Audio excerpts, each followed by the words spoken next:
एक मोठी बातमी समोरते पुण्यात अजित पवारांच्या बैठकीत सकारात्मक चर्चा झाली नसल्याची महत्त्वाची अपडेट समोरते।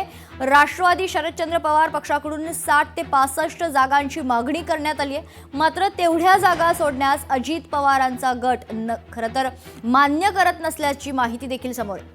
अजित पवार जवळपास 125 ते 130 जागा लढवण्याच्या तयारीत आहेत। अजित पवारांच्या राष्ट्रवादीला शरद पवारांच्या गटाचा प्रस्ताव अमान्य असल्याची महत्त्वाची माहिती। आज पुन्हा रात्री जागा वाटपावर नेते एकत्र बसणार असून अजित पवार आणि शरद पवार यांच्यात पक्षात जागा वाटपावरून संघर्ष पाहायला मिळतो। सविस्तर माहिती जाणून घेऊयात। आपले प्रतिनिधी अमोल धर्माधिकारी आपल्यासोबत जोडले जातात। अमोल, नेमकं या बैठकीत काय झालंय?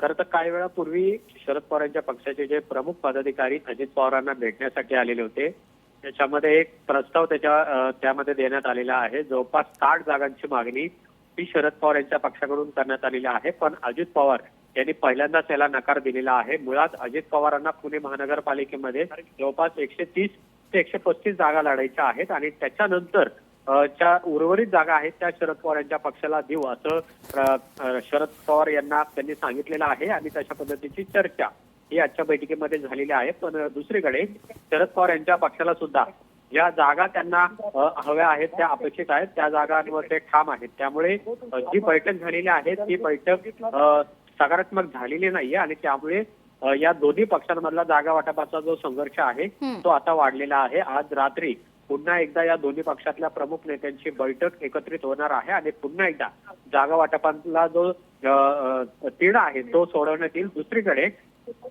घड्याळ चिन्हावर लढण्यास अजित पवार यांच्या पक्षातनं किंवा शरद पवार यांच्या पक्षातनं अनेक जण अनुकूल आहेत।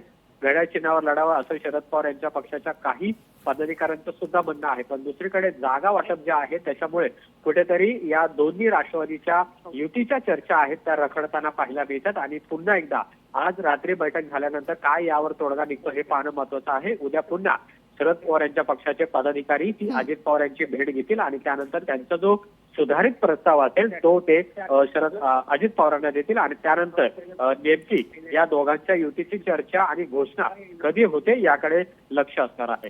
निश्चित अमोल, धन्यवाद आपण दिलेल्या सविस्तर माहितीसाठी। तर दोनही राष्ट्रवादींच्या प्रमुख नेत्यांमध्ये बैठक संपन्न झाली। अजित पवारांच्या बैठकीत सकारात्मक चर्चा झाली नसल्याची महत्त्वाची अपडेट आहे।